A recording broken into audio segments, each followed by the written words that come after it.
우리가 이렇게 봉사자들이 나눔을 하는 것은 다 이유가 있죠. 그냥 궁금해서 시키는 게 아니라 나눔을 하면서 나눔의 가장 중요한 본질은 자기를 돌아보게 된다.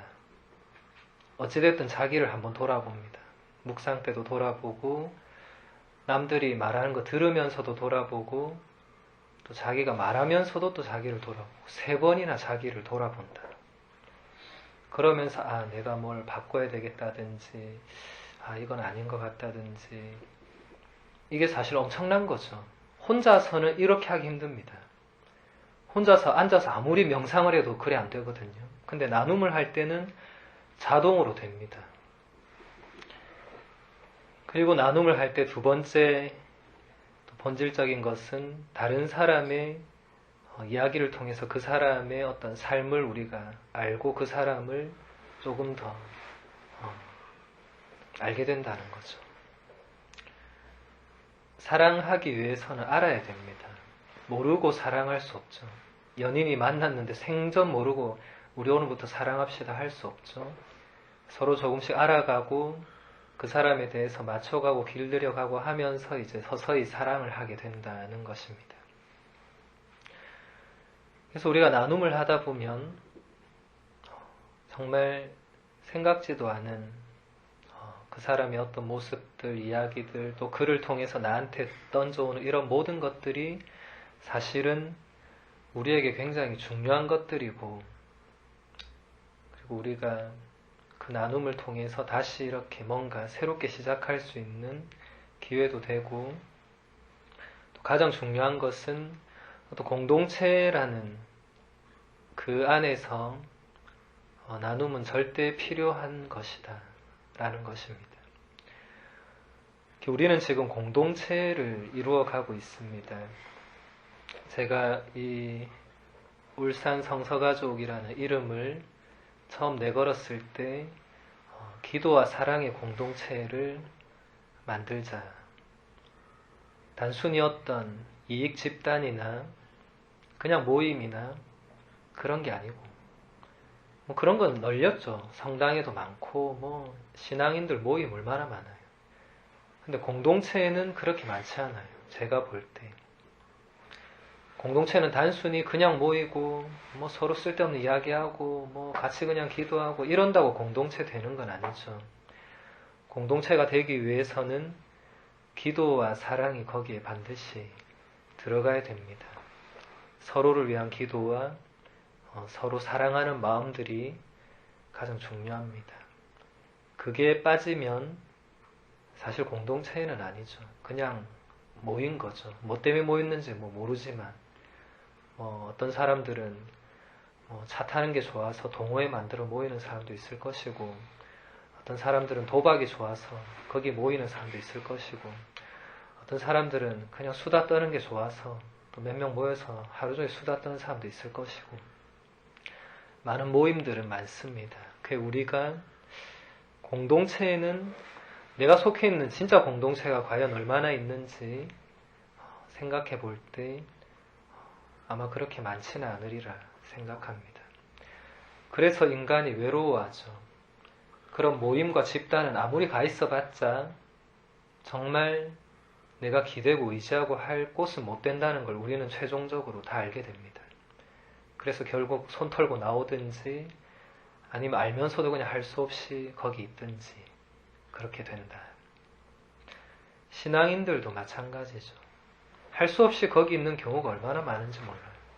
정말 내가 거기서 사랑을 받고 서로 기도 안에서 뭔가 이렇게 그렇게 돼서 거기 있는 게 아니고 할 수 없이 눈치 때문에 그동안 쌓아온 정 때문에 이런 여러 가지 인간적인 이유들 때문에 거기 그냥 있어야 되는, 그래서 힘들어 해야 되고, 그래서 신앙과는 별개의 자꾸 일들 때문에 문제가 생기고 그런 경우들이 굉장히 많죠.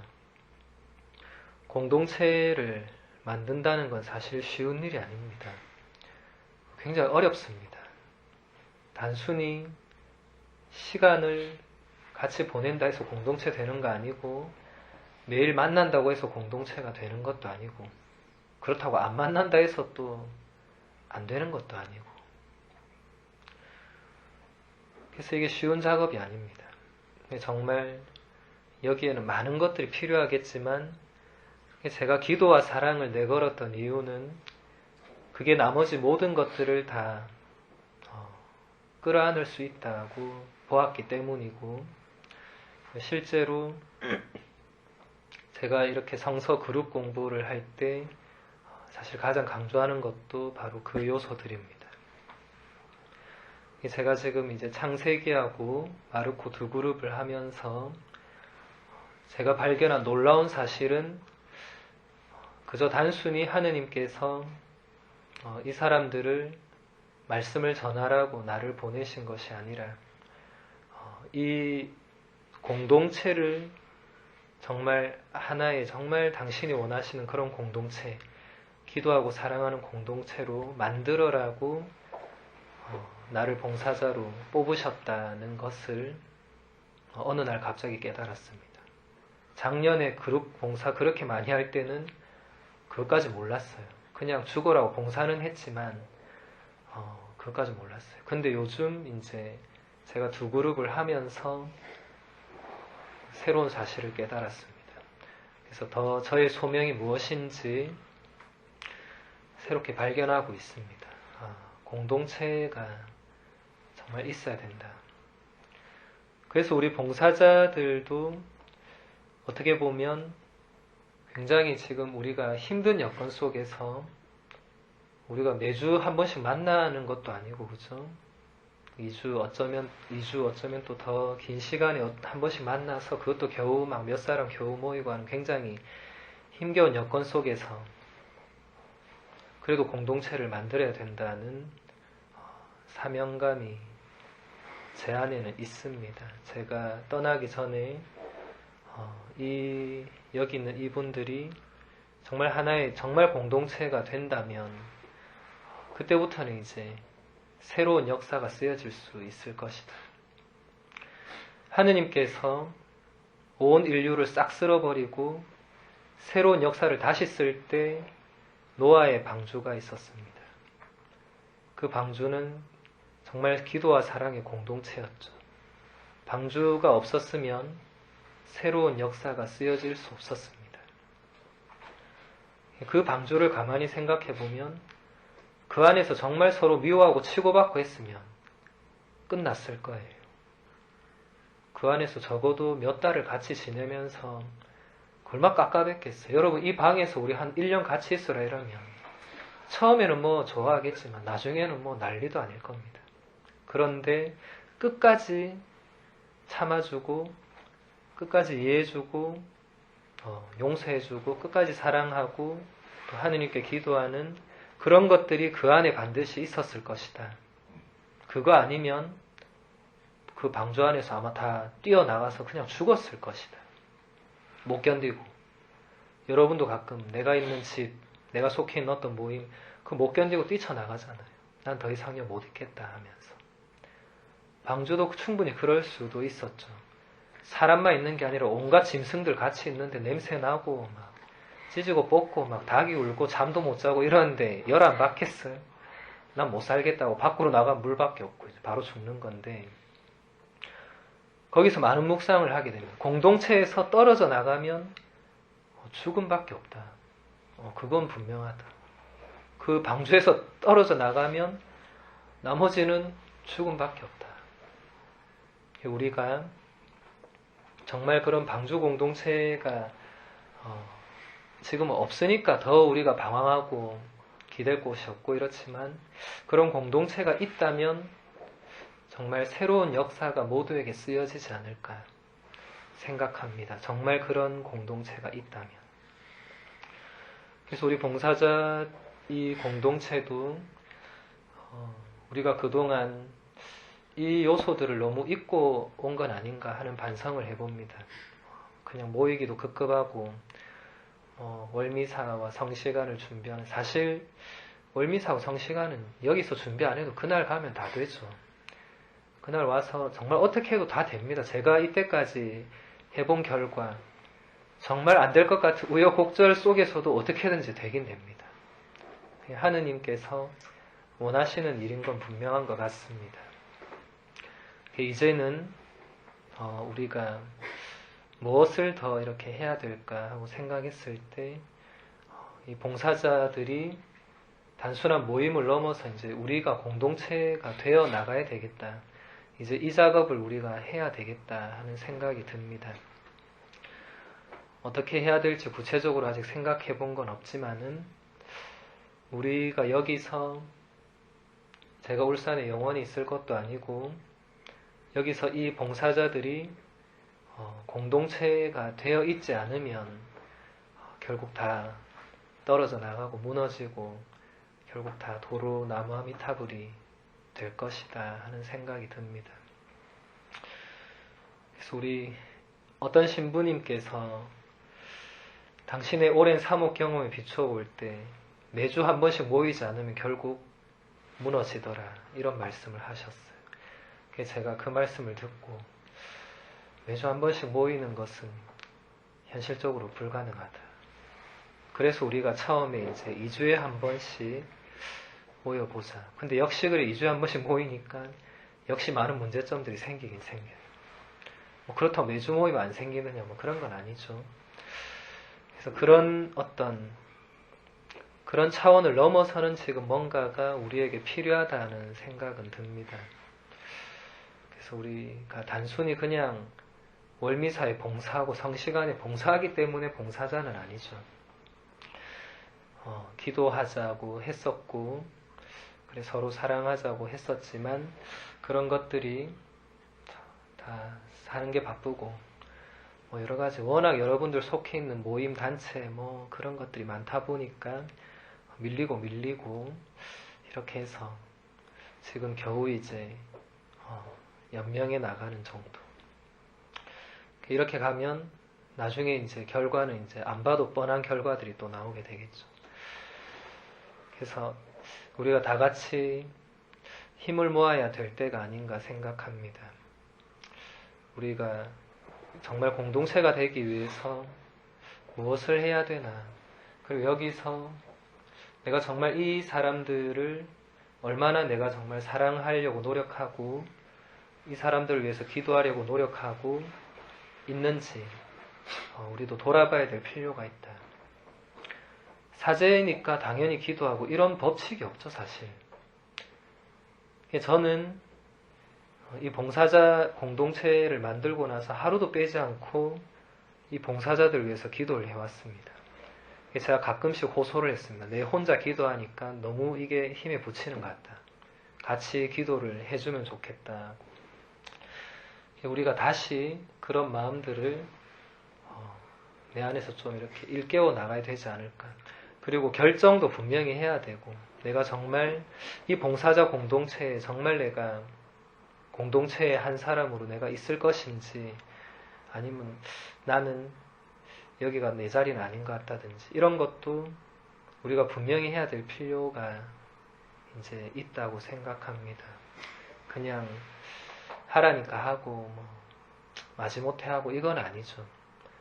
그건 누구가 원하는 것도 아니고 제가 원하는 건 더더욱 아니고 우리가 진짜 공동체를 만들어 가야 되겠다. 그게 쉬운 일이 아니죠. 저도 매일 기도하지만 뭐 어떻게 해야 될지 잘 모릅니다. 몰라서 기도합니다.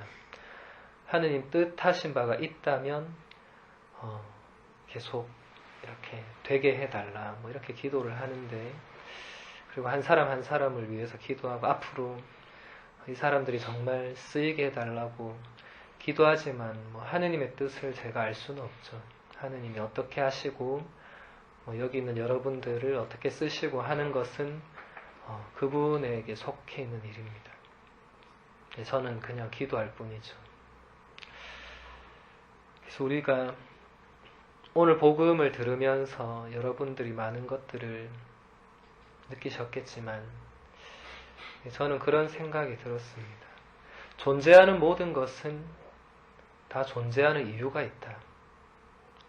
하느님이 창조하신 모든 것은 그 창조하신 목적이 있고 의미가 있고 이유가 있다. 우리는 잘 모릅니다. 왜? 저 사람은 왜 태어났을까? 이렇게 물을 수도 있죠. 저 사람은 저렇게 살면 너무 힘들고 고통스러울 건데 왜 태어났을까? 나는 모릅니다. 하지만 반드시 그 안에 하느님의 뜻과 그 존재 이유는 분명히 있습니다. 내가 정말 싫어하고 미워하고 받아들이기 힘든 어떤 사람이 있다. 근데 그 사람도 그 존재 이유가 있다는 거죠. 그리고 하느님이 그 사람을 통해서 뭔가 하시려는 일을 나는 잘 모르고, 더 중요한 것은 하느님이 나를 그 사람과 왜 알게 해주셨는지는 더 모르지만 그 안에 더 하느님 뜻이 있다는 것도 분명합니다. 미워하고 화를 내고 이런 것들, 오늘 예수님은 분명히 그것도 굉장히 큰 잘못이라고 이야기하시죠. 제가 생각할 때 이거는 뭔가 지금 잘못됐다는 말을 하기보다 하느님이 원하시는 것이 아니라는 것을 말하는 것 같습니다. 우리가 이렇게 만나고 우리가 이렇게 서로 어떤 모임, 공동체를 만들면 분명히 그 안에서 사랑이 피어나고 기도하고 이렇게 돼야 되는데 실제로 보면 그렇게 안 되죠. 그죠? 그 안에서 또 힘들어하고 아까 많은 나눔들 속에 다 나온 것처럼 또 찢고 뽑고 막 이렇게 된다. 그게 하느님 뜻은 아니다라는 것입니다. 그럼 누구 뜻이냐? 분명 인간적인 것들이죠. 그래서 하느님이 우리를 이렇게 만나게 하신 데는 이유가 있고 우리에게 원하시는 바는 분명히 다른 것이 있을 것이다. 그게 오늘 한 말씀들이 예로 나왔겠지만 원래 그분이 원하는 게 무엇인가, 그걸 우리가 묵상해 보는 게 훨씬 더 도움이 되리라 생각합니다. 내가 저 사람을 어떻게 이해하고 받아들일까, 이거는 백날 해봤자 안 되고 아무래도 안 되고, 근데 하느님이 왜 저 사람을 나하고 지금 하필 이 순간에 만나게 해주시고, 왜 내가 이 공동체에 들게 해주시고, 왜 내가 이 모임에 있어야 되게 해주시고, 이런 것들을 우리가 생각해 보면 조금씩 달라지지 않을까 생각합니다. 여러분이 여기 모인 것도 제가 모이게 한 건 분명히 아닙니다. 하느님이 다 뜻하신 바가 있다는 거죠. 저도 잘 모릅니다. 왜 그분이 여러분들을 불렀고 여기 오게 했고 우리가 함께 이 시간을 보내고, 저도 잘 몰라요. 여러분도 잘 몰라요. 같이 이제 찾아가는 겁니다. 우리가 왜 이 울산 지역에서 이렇게 성서 모임이란 걸 하고 우리가 서로 이렇게 만나고 말씀을 나누고 서로 사랑하고 기도하고 이런 것들을 하고 있는지, 하느님이 이것을 통해서 나한테 정말 원하시는 게 무엇인지 하는 것들은 우리 각자에게 주어진 과제라 생각합니다. 그래서 여러분들도 이제 조금 더 주체적으로 그냥 제가 시키니까 하고 이런 차원이 아니고, 하느님께서 나에게 정말 원하시는 게 뭔지, 그리고 정말 나를 당신 도구로 쓰시려 하시는지, 그리고 나는 어떻게 응답하고 있는지, 나는 지금 다른 사람들을 어떻게 바라보고 있는지, 그리고 나는 정말 이 공동체를 위해서 지금 무엇을 하고 있는지, 이런 것들은 우리에게 주어진 과제들입니다. 우리가 이런 작업들을 해 나가야지만 이 앞으로 정말 하느님 말씀을 전해야 될 사람들한테 제대로 전할 수 있을 것이라 생각합니다. 그리고 앞으로 새롭게 생겨나는 그룹들은 그저 단순히 말씀을 전하는 그룹이 아니라 정말 공동체가 될 수 있도록 여러분들이 그런 지향으로 해주시면 좋겠다는 생각이 듭니다. 앞으로 여러분 누구한테 또 어떤 그룹이 맡겨질지 아무도 몰라요. 그건 오직 하느님만이 아시는 일이고 하느님이 결정하시고 선택하실 일입니다. 저는 어느 순간 그걸 깨달았습니다. 내가 이렇게 미친 듯이 뛰는데 왜 그룹이 안 늘어날까? 가만히 생각해보면 하느님께서 그거는 네 뜻이고 내 뜻은 다르다. 그룹이 늘어나고 안 늘어나고 숫자가 많아지고 이런 거는 전혀 중요한 문제가 아니고, 지금 이 봉사자 공동체, 또 제가 하고 있는 두 그룹, 또 여러분들이 또 맡고 있는 그룹, 이게 사실 다 하느님 뜻이 거기 있다는 거죠. 사실 놀라운 일입니다. 신비로운 일이고, 저도 작년에는 단순하게 생각했어요. 그냥 우리 울산에서 점점 뭐 이렇게 뭐 잘 되겠지, 뭐 열심히 하면 되겠지, 뭐 그냥 그래 생각했는데 올해는 저도 많은 변화를 겪고 있습니다. 그저 뭔가 전하는 거, 그저 울산에 이제 뭐 말씀이 들어서고 뭐 이런 차원들은 아닌 것 같다. 사람들이야 뭐 그래 볼 수 있겠지만 지금 정말 울산 청년들에게 혹은 여기에 필요한 것이 무엇일까 그 생각할 때 저는 공동체라고 결론을 내렸고, 그때부터 저는 제가 맡고 있는 그 그룹들, 장세기와 마르코 그룹을 정말 그런 공동체로 만들기 위해서 혼신의 힘을 쏟고 있습니다. 그래서 기존의 그룹 공부들과 조금 다르게 진도는 거의 안 나가고, 그렇지만 공동체 작업들은 상당히 이루어지고 있다고 제 나름대로는 생각을 합니다.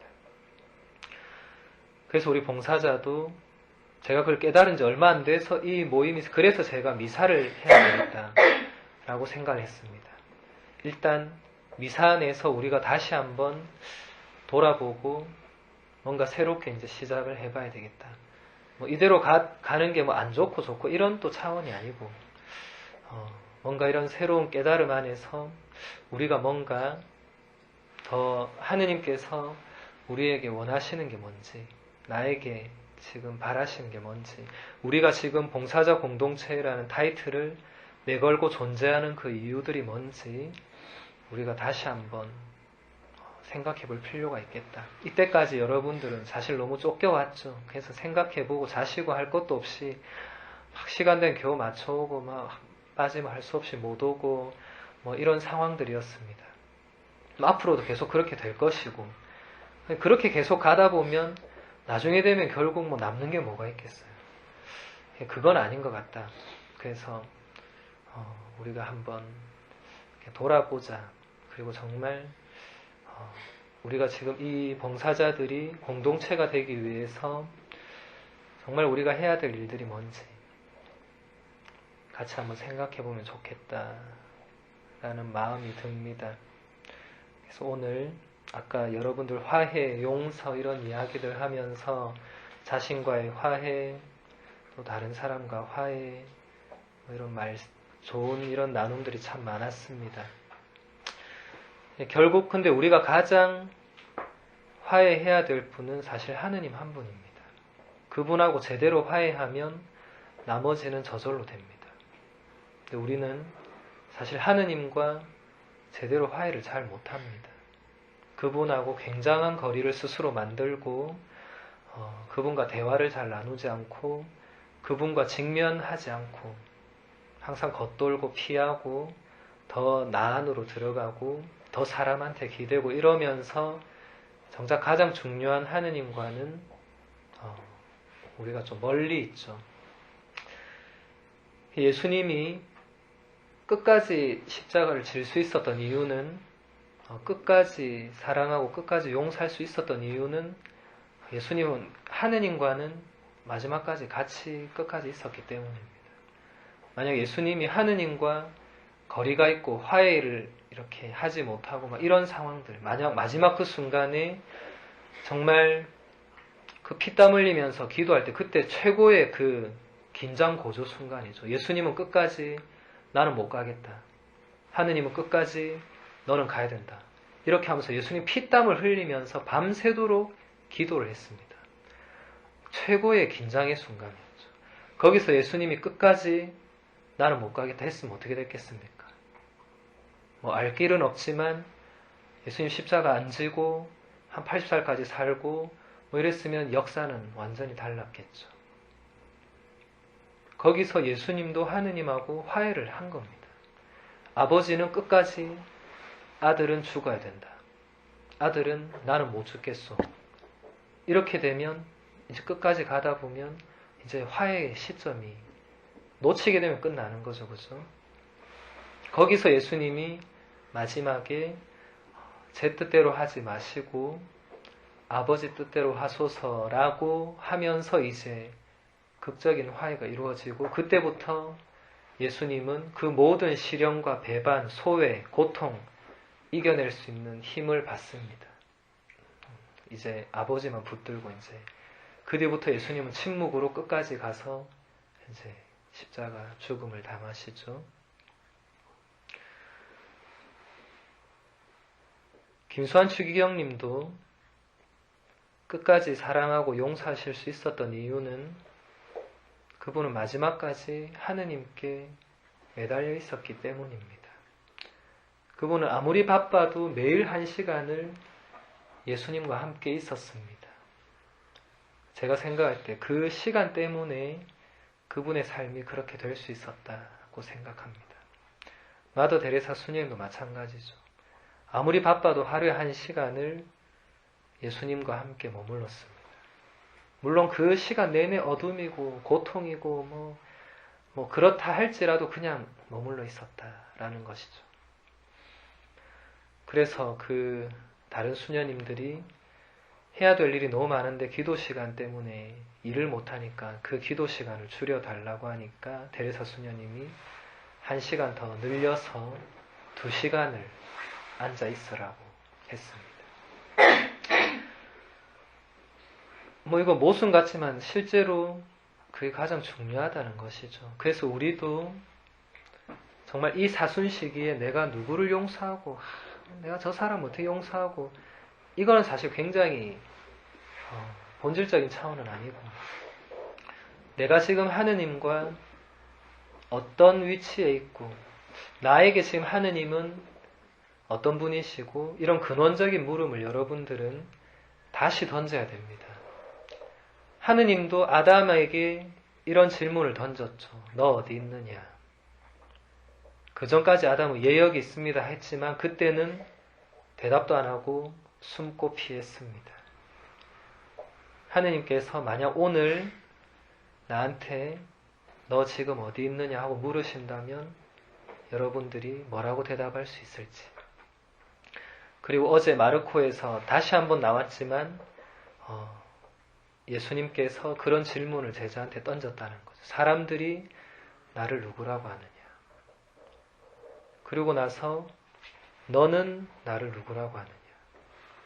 이게 사실 우리에게 처음부터 끝까지 마지막까지 던져지는 질문입니다. 너는 나를 누구라고 하느냐. 우리가 사순 시기에 쓸데없는 거 묵상하지 말고 이 두 질문 가운데 하나라도 내가 제대로 붙들고 머무르고 하느님과 다시 뭔가 회복된다면 나머지 모든 것들은 그 안에서 다 이루어지게 되어 있습니다. 하느님의 마음으로 내가 용서하지 못할 사람은 없죠. 하느님의 눈길로 바라보는데 내가 이해하지 못할 사람은 없죠. 하느님의 눈길로 바라보면 사랑스럽지 않은 사람이 없겠죠.